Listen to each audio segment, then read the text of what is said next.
मित्रांनो, स्वागत आहे तुमचं आमच्या या यूट्यूब चॅनलवर. मित्रांनो, आजच्या व्हिडिओमध्ये आपण MPSC म्हणजेच काय हे एक सोप्या भाषेत व्यवस्थित समजून घेणार आहोत. मित्रांनो, काय होतं ना की मुलं MPSC तयारी करत असतात आणि त्यांना MPSC कळायलाच 1 वर्ष लागून जातं.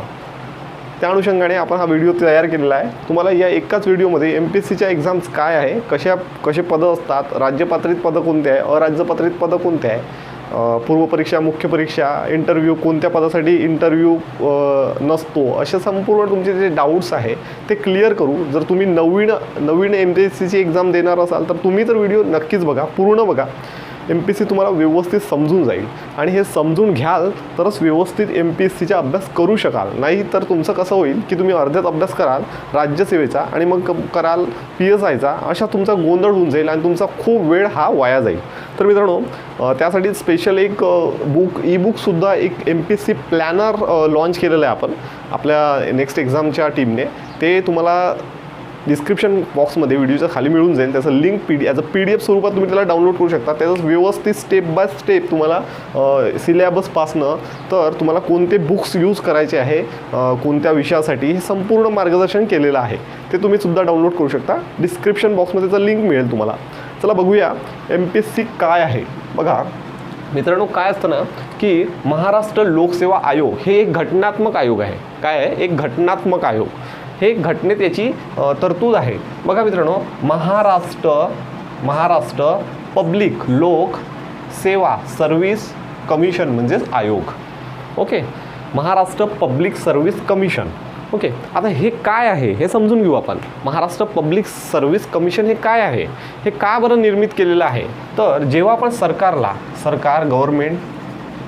सरकारला अधिकाऱ्यांची गरज असते तर हे जे महाराष्ट्र MPSCचे मंडळ आहे, हे जे मंडळ आहे याला सरकार काय करतं की आता सरकारकडनं 500 अधिकारी रिटायर्ड झालेले आहे. आता यांच्याकडे वॅकन्स आहे, यांना 500 अधिकाऱ्याची गरज आहे. तर हे काय करत असते, यांना आदेशित करत असते. सरकार यांना 500 अधिकारी द्या म्हणून आदेशित करत असते. मग आता हे काय करते MPSC मंडळ, MPSC पहिले 500 लोकांची आपल्याला जाहिरात काढते. 500 पदांसाठी काय करते, जाहिरात काढते. ठीक आहे, हे जाहिरात काढल्यानंतर पेपरला जाहिरात येते. पेपरला जाहिरात आल्यानंतर याची एक्झाम होते. एक्झाममध्ये तुमचं प्री होते, मेन्स होते. आता प्री जी आहे म्हणजे पूर्वपरीक्षा, याला जवळपास 1 लाख लोक बसतात. 1 लाख लोक इथे बसले. ठीक आहे, मग मेन्सला काय होते, ह्याच्यातले फक्त 1000 उरतात. 1000 लोक इथे उरले. मग मेन्सला 1000 उरले. मग याच्यातून काय होते, मेन्सला 1000 लोकांचं मेन्सची एक्झाम. मग हे 1000 लोक काय करतात, इंटरव्ह्यूला जातात.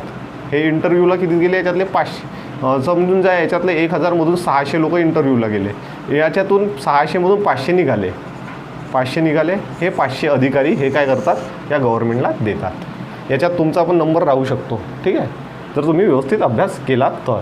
ह्या तुम्ही स्टेप बाय स्टेप तुम्ही म्हणजे जाहिरात आली तर फॉर्म भरला, त्यानंतर फॉर्म भरला तर प्रीची व्यवस्थित अभ्यास करून प्री पास केली, पूर्वपरीक्षा पास झाली, पूर्वपरीक्षा पास झाल्यानंतर मेन्स म्हणजे मुख्य परीक्षा पास केली, मुख्य परीक्षा पास केल्यानंतर तुम्ही इंटरव्ह्यू पास केला तर तुमचा या 500मध्ये नंबर लागला आणि तुम्ही 500मधून या सरकारचे अधिकारी बनले. अशा प्रकारे ही MPSC आयोग काय करत असते, एक्झाम घेत असते. आणि यासाठी MPSC Maharashtra public service commission हे आयोग निर्मित केलेलं आहे. ओके, आता आपण समोरचे स्टेप बाय स्टेप बघूया कशा प्रकारे एक्झाम होतात, राज्यपात्रित काय आहे, अराज्यपात्रित काय आहे, हे व्यवस्थित आपण समजून घेऊया. राज्यपात्रित आणि अराज्यपात्रित हे काय आहे बघा. यामध्ये तुम्हाला महाराष्ट्र पब्लिक सर्व्हिस कमिशनला जेव्हा गव्हर्नमेंट ऑर्डर देते की तुम्ही अधिकाऱ्यांची भरती करा, तेव्हा राज्यपात्रित पदं जे आहे, राज्यपात्रित पदं म्हणजे काय हे आता समजून घेऊ आपण. तर गिझटेड ऑफिसर आणि हे नॉन गिझटेड ऑफिसर असतात. आता हे राज्यपात्रित याला का म्हटलं आहे, कारण की जेव्हा पण याची तुमची जॉईनिंग होते, याचे जे आदेश निघतात राज्यपात्रित पद, याच्यात वेगळे पदं येतात. तर ह्या पदांमध्ये राज्यपालाची सिग्नेचर असते. ठीक आहे, म्हणून हे राज्यपात्रित पदं असतात. त्यानंतर अराज्यपात्रित म्हणजेच ते डिपार्टमेंटल ऑर्डर निघतात, त्या डिपार्टमेंटचं ऑर्डर निघतात आणि त्यानुसार तुमची जॉईनिंग होत असते. त्यामुळे त्यांना अराज्यपात्रित असं म्हटलं जाते. ठीक आहे, तर बघा मित्रांनो, राज्यपात्रितमध्ये कोणते पदं येतात, आणि राज्य पातळीचं जे राज्य पातळीत जे पदं असतात ते काठिण्य लेवलसुद्धा जास्त असतं त्याचं. तर याच्यात बघा तुमचं पहिलं पद आहे डेप्युटी कलेक्टर, उपजिल्हाधिकारी.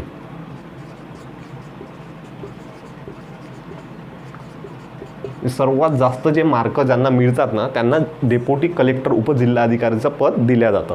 त्यानंतर असते DYSP, त्याच्यानंतर असते तुमचं त्याच्यानंतर असते superintendent of police, deputy superintendent of police. त्यानंतर तुमचं अशा प्रकारे डेप्युटी सुप्रिटेंडेंट ऑफ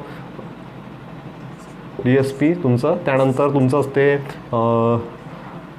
नगरपालिका CO, नगरपालिकाचे जे CO असतात NP CO, नगरपालिकाचे COचं पद असते यात.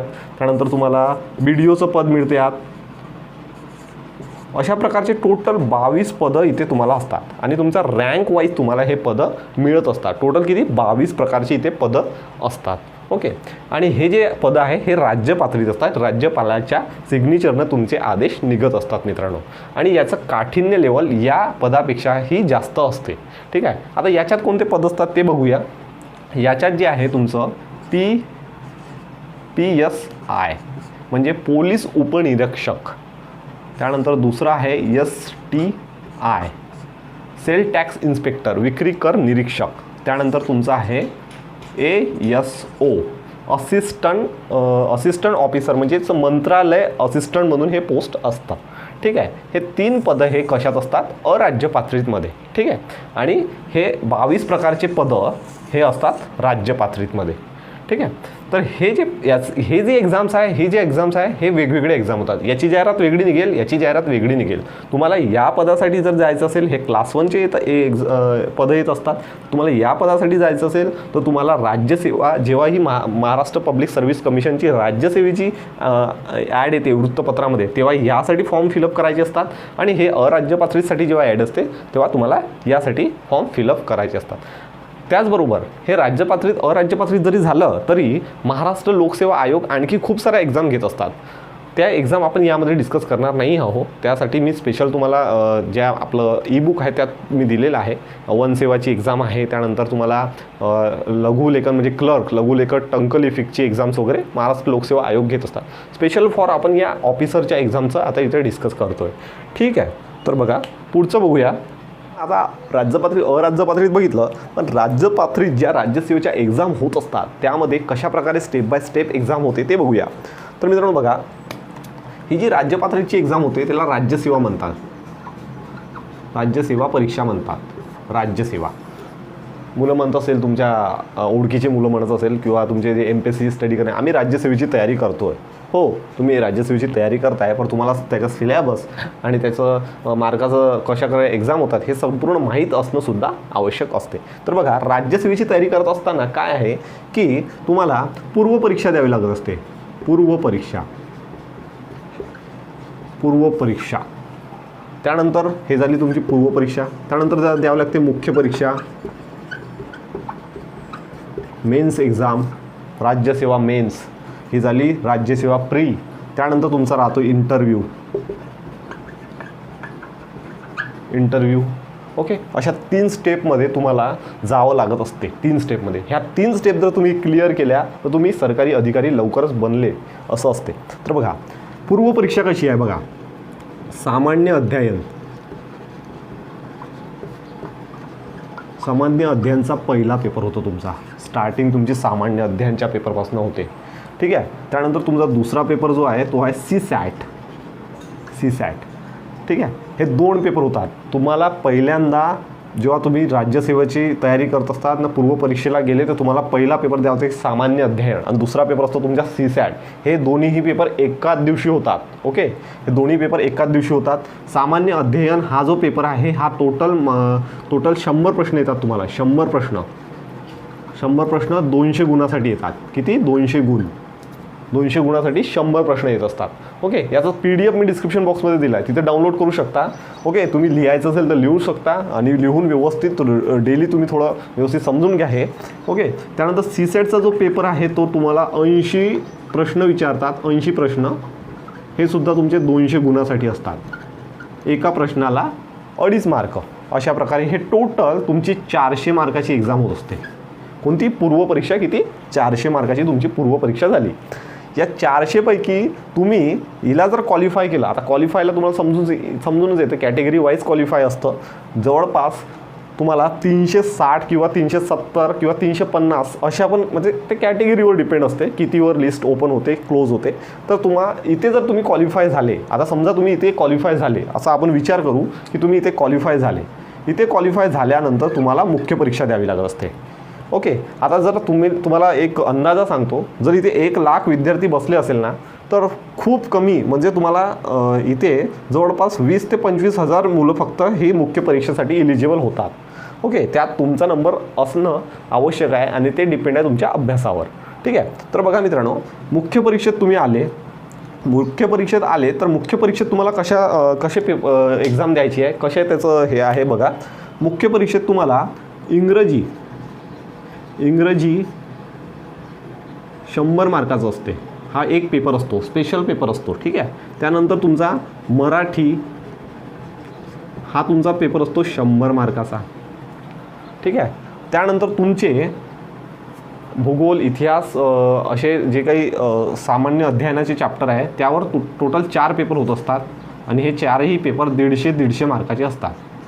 टोटल झाले 600 मार्क. ओके, असा हा टोटल तुमचा 800 मार्काचा मुख्य परीक्षा होत असते. किती? 800 मार्काची. इथे दिसत नसेल, इथे लिहितो मी.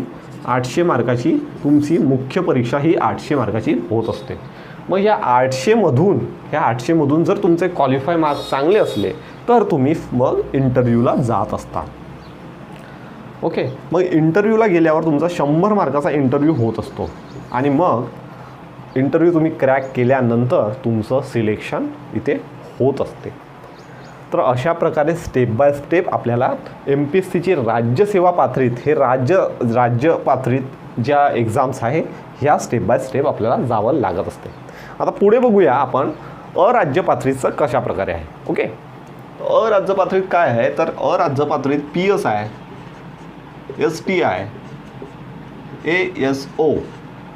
PSI म्हणजेच पोलीस सब इन्स्पेक्टर या पदासाठी अराज्य पात्रतेमधनं एक्झाम घेतल्या जाते. त्यानंतर सेल टॅक्स इन्स्पेक्टर, विक्री कर निरीक्षक. त्यानंतर ASO असिस्टंट, याचाच असिस्टंट मंत्रालय, असं मंत्रालय मधली पोस्ट असते ही ASO. ओके, तर ही 3 पदासाठी अराज्य पात्रता एक्झाम घेतलं. अराज्य पात्रतेचे काय आहे, काठिण्य लेवल कमी आहे. मुलं काय करतात, राज्यसेवेची तयारी करणारे भरपूर मुलांचं असंच होतं आहे की राज्यसेवेची तयारी करणारे मुलांचं काय होतं की तिकडे काठिण्य लेवल जास्त असल्याने काही काळानंतर, काही 6 महिन्यानंतर किंवा 1 वर्षानंतर इकडे वळल्या जाते, ते लोक या साईडला वळल्या जाते, कारण की याचे काठिण्य लेवल कमी आहे. पुढे सांगतो मी कशा प्रकारे आहे याचं. तर बघा, अराज्य पात्रतेची जी पूर्व परीक्षा होत असते, पूर्व परीक्षा, हे जी पूर्व परीक्षा होत असते, या पूर्व परीक्षेमध्ये बघा 100 गुण, 100 प्रश्न झाला. हा एकच पेपर होत असतो.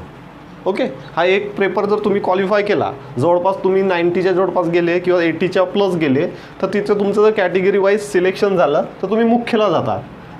मुख्य परीक्षेला तुम्ही गेले, ही झाली मुख्य.